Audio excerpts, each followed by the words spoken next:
எல்லாருக்கும் வணக்கம். இந்த வீடியோவில் உங்கள் தமிழ் கையெழுத்தை அழகாக மாற்ற சூப்பரான டிப்ஸ் அண்ட் ட்ரிக்ஸ் தான் பார்க்க போகிறோம். அது மட்டும் இல்லாமல் சாதாரணமாக நம்ம எழுதும்போது செய்கிற மிஸ்டேக்ஸ் என்ன, அதை எப்படி சரி பண்ணுறது, உங்கள் கையெழுத்து அழகாக மாறணும்னா நீங்கள் எழுதி ப்ராக்டிஸ் பண்ணணும் இல்லையா? ஸோ நீங்கள் எழுதி ப்ராக்டிஸ் பண்ண தேவையான ஃப்ரீ ஒர்க்ஷீட் மெட்டீரியல் இந்த வீடியோவில் கொடுத்துருக்கேன். அதை எப்படி டவுன்லோட் பண்ணுறது அண்ட் யூஸ் பண்ணுறது ரெண்டையுமே இந்த வீடியோ சொல்லியிருக்கேன். இதெல்லாத்தையும் நீங்கள் தெரிஞ்சுக்கணும். அந்த வீடியோ ஸ்கிப் பண்ணாமல் ஃபுல்லாக பாருங்கள். And welcome to success part. இந்த வீடியோவை ரொம்பவே கஷ்டப்பட்டு தான் உங்களை சந்தோஷப்படுத்துறதுக்காக நான் ரெடி பண்ணியிருக்கேன். ஸோ என்ன சந்தோஷப்படுத்தணும்னா இந்த வீடியோவை ஒரு லைக் பண்ணிடுங்க. இந்த வீடியோவை சந்தோஷிங்கிற நம்ம சப்ஸ்கிரைபர் ஒருத்தர் தான் கேட்டாங்க. அவங்களுக்காக தான் நான் மேக் பண்ணி போட்டிருக்கேன். இதே மாதிரி உங்களுக்கு எந்த மாதிரி வீடியோ வேணுங்கிறத கீழே கமெண்ட்டில் சொல்லுங்கள். முடிஞ்சளவுக்கு அது சீக்கிரமாக போட பார்க்குறேன். உங்கள் கையெழுத்து அழகாக இருக்கனால எக்ஸாமில் உங்களுக்கு எக்ஸ்ட்ரா மார்க்ஸ் கிடைக்க போகிறதில்ல. ஆனால் எக்ஸாமில் உங்கள் கையெழுத்து முக்கியமான ஒரு விஷயமா இருக்குது. இப்போ நீங்கள் ஒரு கொஸ்டினுக்கு ஆன்சர் எழுதிருக்குன்னு வச்சுக்கோங்க. நீங்கள் அதை தெளிவாக எழுதாமல் அடிச்சு உங்கள் கையெழுத்து ரொம்ப கேவலமாக எழுதிருக்குன்னா அதை திருத்துறவங்களுக்கு சத்தியமாக அது புரியாது. ஸோ அவங்களுக்கு புரியாதனால அவங்க திருத்தும் போது மார்க் கம்மியாக போகிறதுக்கு வாய்ப்பு இருக்குது. அதுவே இந்த வீடியோ ஃபுல்லாக பார்த்து உங்கள் கையெழுத்து அழகாக மாற்ற கற்றுக்கிட்டு நீங்கள் எக்ஸாமுக்கு ஆன்சர் எழுதுறீங்க வச்சுட்டோம்னா உங்கள் கையெழுத்து தெளிவாகவும் இருக்கும், அதே சமயத்தில் அழகாகவும் இருக்கும். திருத்தங்களுக்கு இது புரியறதுனால அவங்க நல்ல மார்க்ஸ் போகிறதுக்கும் அதிகமான வாய்ப்பு இருக்குது. இது எப்படின்னா, நம்ம ஊரில் தலைமுடி வெட்டாமல் சுற்றிட்டு இருந்தால் அவனை ரவுடி பையன் சொல்கிறதும், இல்லை கண்ணாடி போட்டு கம்முன்னு கொண்டு இருந்தால் அவன் படிக்கிற பையன் அப்படின்னு சொல்கிறது மாதிரி. பொதுவாகவே உங்கள் கையெழுத்து அழகாக இருந்தால் நீங்கள் படிக்கிற பையன் ஈஸியாகவே நம்பிடுவாங்க. இதுவே உங்களுக்கு லக் இருந்தால் ஸ்கூல் எக்ஸாம்ஸில் உங்களுக்கு எக்ஸ்ட்ரா மார்க்ஸ் கூட கிடைக்கலாம். இந்த வீடியோவில் முதல்ல நீங்கள் எழுத ஆரம்பிக்கிறதுக்கு முன்னாடி உங்களுக்கு என்னென்ன விஷயங்கள் தேவைப்படுது அண்ட் முக்கியமாக என்னென்ன விஷயங்கள் கவனிக்கணும் அப்படிங்கிறத பார்க்கலாம். ஸ்டெப் 1, நீங்கள் எழுதுறதுக்கு நல்ல குவாலிட்டியான பொருளை யூஸ் பண்ணணும். அது நல்ல பேப்பராக இருக்கலாம், இல்லை நல்ல ஒரு பேனாவாக இருக்கலாம். பேனான்னு பார்த்தும் போது நீங்கள் லெட்டில் எழுதலாம், இல்லை பேனால் எழுதலாம், இல்லை பென்சிலில் கூட எழுதலாம். நீங்கள் எதை யூஸ் பண்ணாலும் நீங்கள் யூஸ் பண்ணக்கூடிய அந்த பொருளோட குவாலிட்டி நல்லா இருக்கணும். இடையில விட்டு வரதோ இல்லை எழுதாமல் போகிறதோ இந்த மாதிரி பிரச்சனைகள் அதில் வரக்கூடாது. ஸ்டெப் 2, பேனாவை சரியான முறையில் பிடிங்க. என்னடா இதெல்லாம் ஒரு பெரிய விஷயமா அப்படின்னு நீங்கள் நினச்சிங்கனாலும் பேனாவை சரியாக பிடிச்சி எழுதுறது உங்கள் கையெழுத்து அழகாக வர தேவையான விஷயங்கள்லாம் ரொம்பவே முக்கியமானது. வீடியோவில் காட்டுற மாதிரி பேனாவை இப்படி பிடிச்சி எழுத ஆரம்பிக்கலாம். பேனாவை நீங்கள் சரியாக பிடிச்சி எழுதினீங்கன்னா தான் உங்கள் கையெழுத்து அழகாக வரும். அதே சமயம் ரொம்ப நேரத்துக்கு உங்களால் வழி இல்லாமல் எழுத முடியும். வீடியோவில் காட்டுற மாதிரி கட்டவர்கள் கீழ்ப்பக்கமாக இருக்கிற மாதிரியும், இல்லை கட்டவர்கள் மேலே இருக்கிற மாதிரியோ, இல்லை கட்டவர்கள் பக்கவாட்டு இருக்கிற மாதிரியோ, இந்த மாதிரி வித்தியாசமான முறையில் ஒவ்வொருத்தரும் ஒவ்வொரு மாதிரி எழுதுவாங்க. உங்களுக்கு எந்த மாதிரி பிடிச்சி எழுதுனா வசதியாக இருக்குமோ அந்த மாதிரி பிடிச்சி எழுதுங்க. நம்பர் 3, பேனா பிடிச்சி எழுதும் போது ரொம்பவே அழுத்தி பிடிக்கக்கூடாது. இப்படி அழுத்தி பிடிச்சி எழுதிட்டீங்கன்னா உங்கள் கை சீக்கிரமே வலிக்கும். உங்களால் ரொம்ப நேரத்துக்கு தொடர்ந்து எழுத முடியாது. அது மட்டும் இல்லாமல் உங்கள் கையெழுத்து அழகாகவும் வராது. எப்போவுமே பேனா பிடிச்சி எழுதும் போது ரொம்பவே அழுத்தாமல் அதை சாதாரணமாக பிடிச்சி எழுதுங்க. நம்பர் 4, அப்படி எழுதும் போது உங்கள் கை ரொம்பவே வலிச்சிருந்தா அதை குறைக்கிறதுக்கு ஒரு எக்ஸசைஸ் இருக்குது. வீடியோவில் காட்டுற மாதிரி ஒவ்வொரு எக்ஸசைஸையும் 5 முறை செய்யுங்க.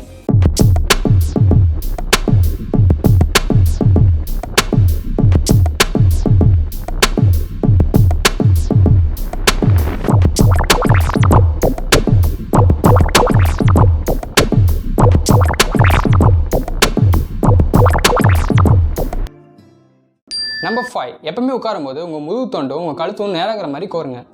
ஏன்னா அப்படி கொஞ்சம் நீங்கள் எழுதும் போது தான் ரொம்ப நேரத்துக்கு நீங்கள் எழுதும் போது உங்கள் முதுகுலையோ இல்லை கழுத்துலையோ வலி ஏற்படாது. ஆனால் அது மட்டும் இல்லாமல் நீங்கள் எப்பவுமே எழுதும்போது ஒரு டேபிள்லையோ இல்லை எக்ஸாம்க்கு யூஸ் பண்ணுற எக்ஸாம் போர்டு மாதிரி ஏதோ ஒரு அட்டையிலையோ வச்சு எழுதுங்க. ஓகே, உங்கள் கழுத்து இப்போ எப்படி அழகாக மாத்திரன்னு பார்க்கணும். எப்பவுமே நம்ம அழகான கழுத்து அப்படிங்கிறது ஒவ்வொரு வார்த்தையும் சரியான அமைப்பிலையும், சரியான கோணத்திலையும், சரியான இடைவெளியிலும், சரியான வடிவத்திலும் இருக்கிறது தான் நம்ம அழகான கையெழுத்து அப்படிம்போம். புரியுமா சொன்னால் ஒவ்வொரு எழுத்தையும் பார்க்கறதுக்கு முழுமையாகவும் அதே சமயத்தில் தெளிவாகவும் இருக்கணும். உங்கள் கையெழுத்து அழகாக பண்ணணும்னா நீங்கள் செய்ய வேண்டிய விஷயங்களை இப்போ பார்ப்போம். இந்த வீடியோ பார்த்துருக்கவங்க எல்லாத்துக்கும் தமிழில் எழுத தெரியும்னு நான் நினச்சிக்கிறேன். நான் முன்னாடியே சொன்ன மாதிரி அழகான கையெழுத்துக்கும் மோசமான ஒரு கையெழுத்துக்கு இருக்கிற வேறுபாடுன்னு பார்த்தோம்னா அது வடிவங்கள் சரியாக இல்லாதது தான். ஸோ நம்ம அப்படி எழுதுகிற ஒவ்வொரு வார்த்தைகளோட மிஸ்டேக்ஸ் என்னென்னு பார்த்து அதை சரி பண்ணுறதுனாலையும், ஒவ்வொரு வார்த்தையும் திரும்ப எழுதி பார்த்து அதை ப்ராக்டிஸ் பண்ணுறதுனாலையும் நம்மளோட கையெழுத்தை ரொம்பவே அழகாக மாற்ற முடியும். ஸோ அந்த மிஸ்டேக்ஸ்லாம் என்ன, அதை எப்படி சரி பண்ணுறதுன்னு இதில் பார்க்கலாம். நீங்கள் தமிழில் எழுதுகிற எழுத்துக்களோட வடிவம் முடிஞ்ச அளவுக்கு ஒரே மாதிரி இருக்கணும். ஒரு எழுத்து பெருசாக இருக்கிற மாதிரியோ ஒரு சிறுசாக இருக்கிற மாதிரியோ இருக்கக்கூடாது. பார்க்க எழுத்துக்களோட வடிவம் ஒரே மாதிரி இருந்தால் தான் அது அழகாக தெரியும். நம்பர் 7, ஒவ்வொரு வார்த்தையை எழுதி முடிச்சதுக்கப்புறமேட்டு மற்றொரு வாக்கியத்தை எழுதும் போது அந்த 2 வார்த்தைக்கு இடையில தேவையான அளவு இடைவெளி விட்டு எழுதணும். இப்படி சரியான அளவில் இடைவெளி விட்டு நீங்கள் எழுதுனீங்கன்னா அது பார்க்கறதுக்கு ரொம்பவே தெளிவாகவும் அதே சமயத்தில் அழகாகவும் இருக்கும். இந்த இடைவெளிங்கிறது ஒவ்வொரு வாக்கியத்துக்கு இடையிலும் ஒரே மாதிரி இருக்கணும். ஒரு இடத்துல பெருசாக்குற மாதிரியும் இல்லை ஒரு இடத்துல சிறுசாக்குற மாதிரியும் இருக்கக்கூடாது.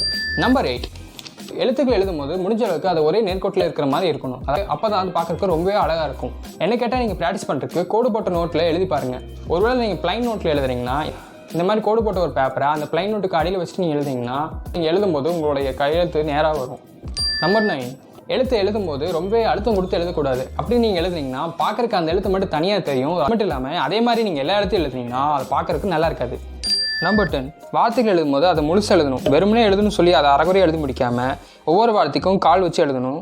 அந்த எழுத்து எப்படி இருக்கணுமோ அதே மாதிரி முழுசாக எழுதணும். இந்த மாதிரி எழுதக்கூடாது. நம்பர் 11, எழுதும்போது ரொம்பவே வேகமாக எழுதாமல் சாதாரணமான ஒரு வேகத்தில் எழுதணும். ஏன்னா நீங்கள் ரொம்ப வேகமாக எழுதுனீங்கன்னா உங்கள் கையெழுத்து அசிங்கமாக போகிறதுக்கு அதிகமான வாய்ப்பு இருக்குது. 12, நீங்கள் எழுதுகிற எழுத்தானது முன்னாடியோ அல்லது பின்னாடியோ சாஞ்ச மாதிரி இருக்கக்கூடாது. அது எப்பவுமே நேராக இருக்கணும். தமிழ் மெய் எழுத்துக்கள் எழுதும்போது அதுக்கு மேலே வைக்கக்கூடிய அந்த புள்ளியை கண்ணுக்கு தெரிகிற மாதிரியும் சரியான ஒரு அளவுலையும் வைக்கணும். அந்த புள்ளியை அந்த எழுத்துக்கு நேர் மேலே இருக்கிற மாதிரி வைக்கணும். அதே சமயத்தில் ரொம்ப பெருசாவோ இல்லை பொட்டு வைக்கிற மாதிரியோ இல்லை வட்டம் போட்டோ இல்லை கண்ணுக்கே தெரிகிற மாதிரியோ வைக்கக்கூடாது. பார்க்க சாதாரணமும் அதே சமயத்தில் அழகாக இருக்கிற மாதிரியும் சின்னதாக ஒரு புள்ளி வைங்க. அதே மாதிரி மேலே போடுற அந்த சுழியையும் முழுசாக போடுங்க. இப்போ ப்ராக்டிஸிங் மெத்தடை பார்த்துக்குவோம். தமிழ் எழுதி பழகிறதுக்கு 2 கோடு போட்ட நோட்டு ரொம்ப யூஸ்ஃபுல்லாக இருக்கும். அப்படி அந்த நோட்டு உங்கள்கிட்ட இல்லைன்னா ஒரு பிளைன் நோட்டில் ஸ்கேலை வச்சு 2 கோடு போட்டுக்குங்க.